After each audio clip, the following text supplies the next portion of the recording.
For over a century, buying a car meant buying everything that came with it.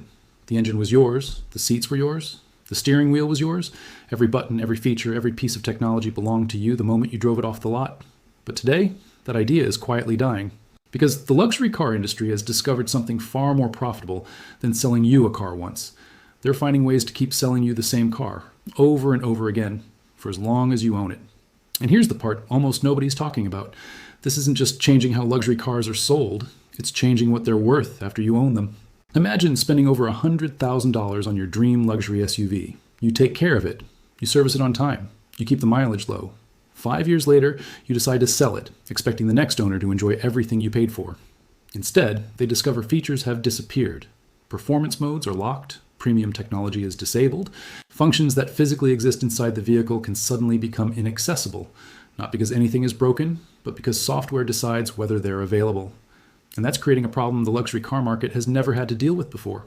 For decades, resale value was determined by simple things: mileage, maintenance history, reliability, accidents, and brand reputation. Now there's a new factor entering the equation: software. Not horsepower, not craftsmanship, not engineering, software. And that single change could completely rewrite what it means to own a luxury car. Because today's most advanced vehicles aren't just machines anymore. They're computers on wheels. Computers that receive updates, require accounts, depend on cloud services, and, in some cases, place certain features behind digital permissions instead of physical ownership. Which raises a disturbing question. If the hardware is already inside your car, but someone else controls whether you can use it, do you actually own the car, or are you simply renting parts of it? That's the question the automotive industry would rather you never ask. Because once you see how software is reshaping luxury car ownership, you'll also understand why tomorrow's used car market could look nothing like today's. And by the end of this video, you'll see why the biggest threat to a luxury car's resale value may no longer be what's under the hood, but the code running behind the dashboard.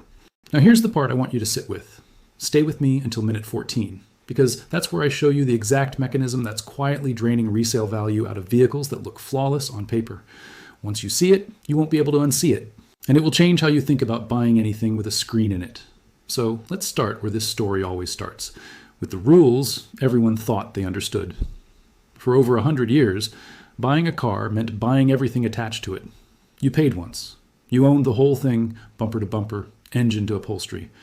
Resale value depended on things you could measure with your eyes and your hands. Mileage, accident history, how well the engine had been maintained, whether the brand held its reputation over time.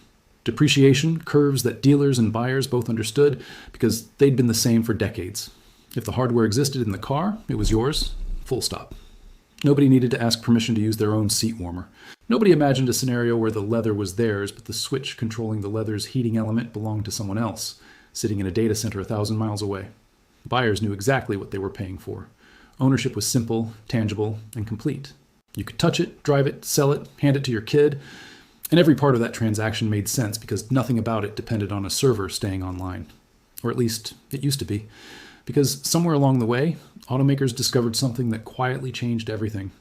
Something more profitable than selling a car once. Selling the same car twice, or 3 times, or every single month for as long as you own it. Where are you watching this from, by the way? Drop your city in the comments. I'm curious how far this story has already reached, because in some countries, this shift is already normal and buyers barely blink at it. In others, most drivers have absolutely no idea it's coming, and they're about to be caught off guard. Here's how it happened. Somewhere in the last decade, cars stopped being purely mechanical machines and became something closer to computers with wheels. The industry has a name for this: software-defined vehicles. It sounds technical, almost boring, but it's one of the biggest shifts in the history of the automobile, and it happened so gradually that most buyers never noticed the ground shifting under them. Think about how this unfolded. It didn't arrive as an announcement. There was no single press conference where an executive stood up and said, "From now on, your car will ask for your credit card every year." It crept in one small update at a time. A subscription for satellite radio here, a data plan for connectivity there, a one-time unlock for a navigation feature. None of it looked alarming in isolation. Each piece felt like a convenience, a modern touch, a sign the car was smarter than the one before it. Here's what changed underneath all of that. Cars started receiving over-the-air updates, just like your phone. Manufacturers built entire fleets with far more hardware installed than most buyers would ever use. Hardware sitting dormant, waiting to be switched on. Features that used to be built directly into the price of the car became optional unlocks, sold separately, sometimes as one-time purchases, increasingly as ongoing subscriptions. Heated seats, faster acceleration, adaptive headlights, remote start. Some of these features exist in your car right now, fully installed, fully wired, completely functional. They're just switched off until you pay to switch them on. Think about that for a second, because it's genuinely strange when you say it out loud. Imagine buying a house, moving in, and discovering the upstairs is fully built, fully furnished, structurally complete, but you have to pay a monthly fee to unlock the staircase. That's not a metaphor. That's close to literally what's happening with some vehicles today. Why would a company do this? Because recurring revenue is the holy grail of modern business. A one-time sale ends the moment the car leaves the lot. A subscription never ends. It follows the car, and increasingly, it follows the owner for years, sometimes for the entire life of the vehicle. Think about what this does to a company's financial model. A traditional automaker sells a car once and waits years for that customer to come back. A software-driven automaker sells the car once and then keeps collecting from it every single month, the same way a streaming service collects from a subscriber who forgot they even signed up.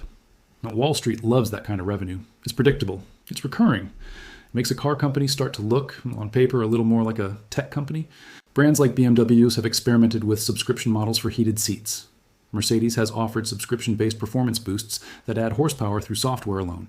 Tesla has built an entire ecosystem around software unlocks, from acceleration boosts to autonomous driving packages sold independently of the hardware that makes them possible.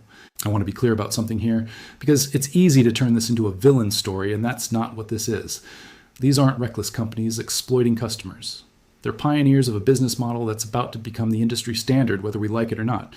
Understanding it isn't about outrage. It's about seeing clearly before everyone else does. But here's what they're not telling you, and this is where the story stops being about subscriptions and starts becoming something much bigger. If you follow this far, hit like right now, because the next section is where this video earns its title, and I want to know you're still with me before we go deeper. Let's ask an uncomfortable question. When you buy one of these vehicles, what exactly are you buying? You'd assume the answer is obvious. You're buying the car. The metal, the engine, the seats, the screens, the sensors, the wiring beneath the surface. But increasingly, that answer is incomplete and maybe even wrong. Here's the distinction that changes everything. The hardware exists in the vehicle the moment it leaves the factory, but the software decides whether that hardware actually works for you. Rear wheel steering, adaptive headlights that shift direction with your steering wheel, performance modes that unlock extra horsepower buried in an engine that's fully capable of producing it, premium audio systems with speakers already installed, waiting for a software flag to switch on. Self-driving packages layered on top of sensors and cameras that were built into the car from day one. Remote functions that let you start your car, lock your doors, or check your fuel level from your phone. None of these are physical add-ons anymore. They're permissions. Digital flags sitting in a server somewhere, deciding what your car is allowed to do today, and potentially deciding something different tomorrow. So ask yourself, honestly, are you buying a machine, or are you buying access to a machine that someone else still controls? That's not a small philosophical detail. That's a fundamental shift in what ownership even means. For a century, if you owned something, you controlled it completely. You could modify it, repair it, sell it, or leave it exactly as it was, and nothing about that required anyone's approval. Now, increasingly, you own the shell and someone else owns the switch. The company that built your car retains a kind of invisible authority over it long after the sale is final, an authority that can be exercised remotely, silently, and without your consent. Sit with that for a second, because this is where things start getting genuinely complicated, especially when that car eventually needs to be sold. This is where it gets really concerning, so stay with me, because the next part is the core of everything we've been building toward. Here's the problem nobody's pricing in yet. The used car market has operated on a simple assumption for 100 years. What you see is what you get. If the hardware is there, it works, and its value can be assessed. But software-defined ownership breaks that assumption in ways the industry hasn't fully reckoned with. Let's walk through exactly how. Second owners often don't know what's actually included in the car they're buying. A feature that worked perfectly for the first owner might have been tied to a subscription that expired. The day ownership changed hands. The car looks identical. It performs completely differently. Two people, sitting in the exact same model, with the exact same specifications on paper, can have wildly different driving experiences, depending entirely on what's active in the background. Subscriptions can lapse the moment a vehicle changes hands, and reactivating them isn't always simple, or even possible, depending on the manufacturer's policies at the time. Some buyers discover, only after the paperwork is signed, that reactivating a feature requires contacting the manufacturer directly, providing proof of ownership, and waiting days or weeks for approval that isn't guaranteed. Digital features frequently don't transfer automatically between owners. Some manufacturers require the new owner to repurchase access to features the previous owner already paid for once. Imagine buying a used phone and discovering you have to pay again for an app the original owner already bought outright. That's the exact experience some car buyers are walking into without realizing it. Software support eventually ends, the same way it does for old phones and outdated laptops.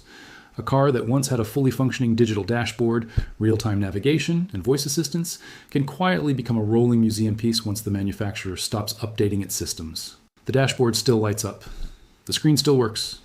But the intelligence behind it slowly falls further and further out of date. And eventually, servers shut down. Manufacturers don't run cloud infrastructure forever for every model they've ever released. When the servers go dark, whatever depended on that connection goes dark with them, no matter how well the physical car is aged. A perfectly maintained vehicle can end up feeling abandoned, not because it broke down, but because the company on the other end moved on to newer products and stopped paying to keep the old ones connected. Think about your first smartphone. Not the battery dying, not the screen cracking, the app stopping, the updates ending. The device slowly becoming less capable, not because anything physically broke, but because the company decided to move on. Cars are heading toward that same horizon, except the stakes are higher, because cars cost 10 to 100 times more than a phone, and people expect them to hold value for a decade or longer. Nobody budgets for their car to become functionally outdated the way they budget for a phone upgrade every few years.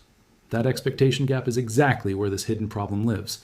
Comment below if this has ever happened to you, buying something that technically worked but felt incomplete because a digital feature you expected simply wasn't there. I want to see how widespread this already is.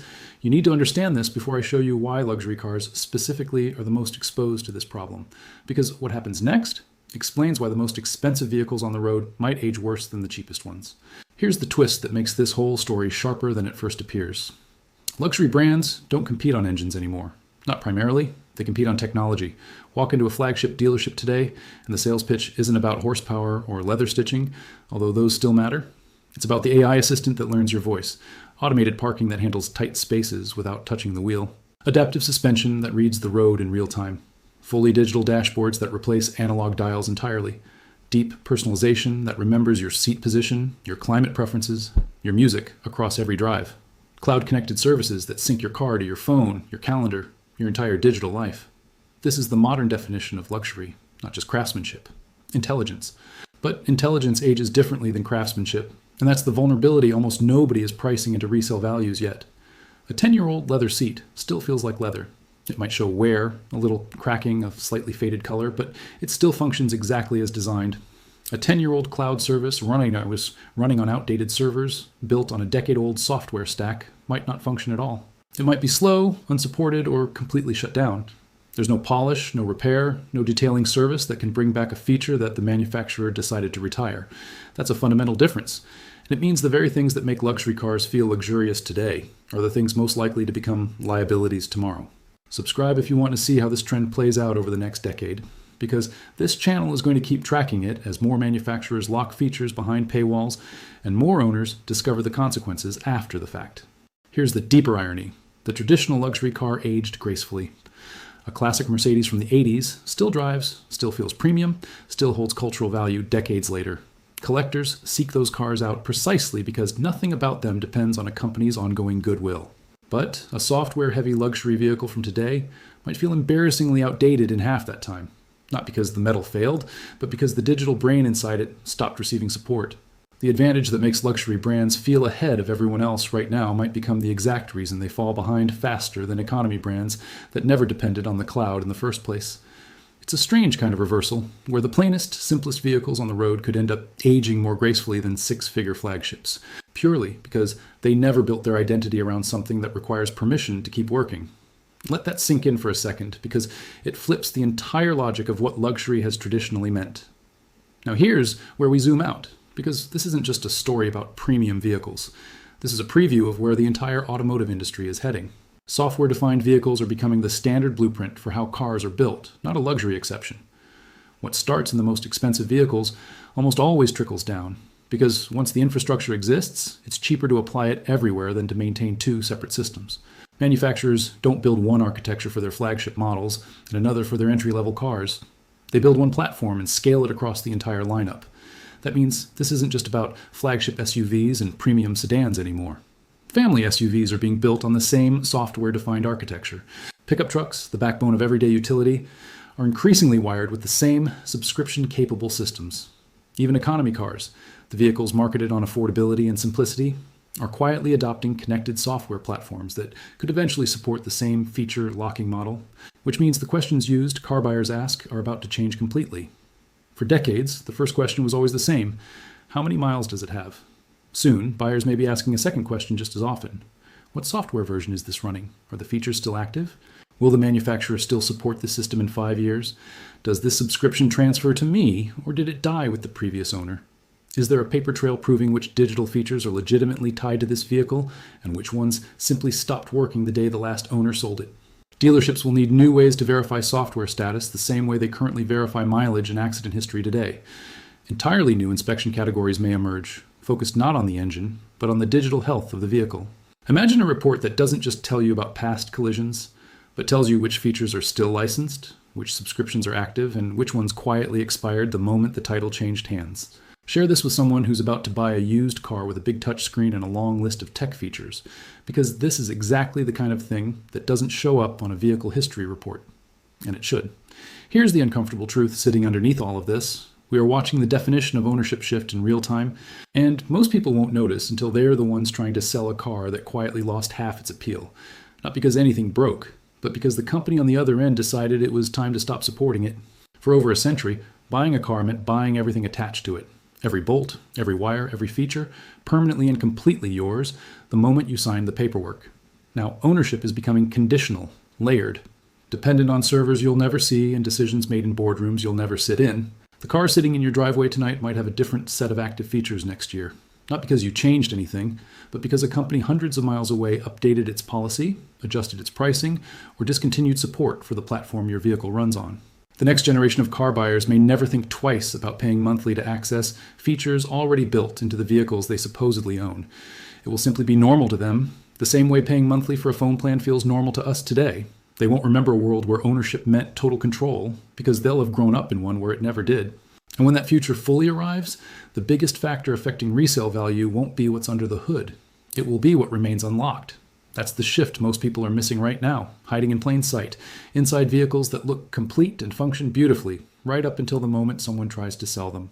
If this changed how you think about buying, selling, or even owning a car, you already know what to do. Like this video, drop a comment with your take, and subscribe to the Market Continuum, because we track these shifts before they become obvious, before they hit the mainstream headlines, before everyone else is scrambling to catch up. Because right now, while most people are still asking how many miles a car has on it, you're already asking the question that actually matters. What version is it running? And who still controls the switch?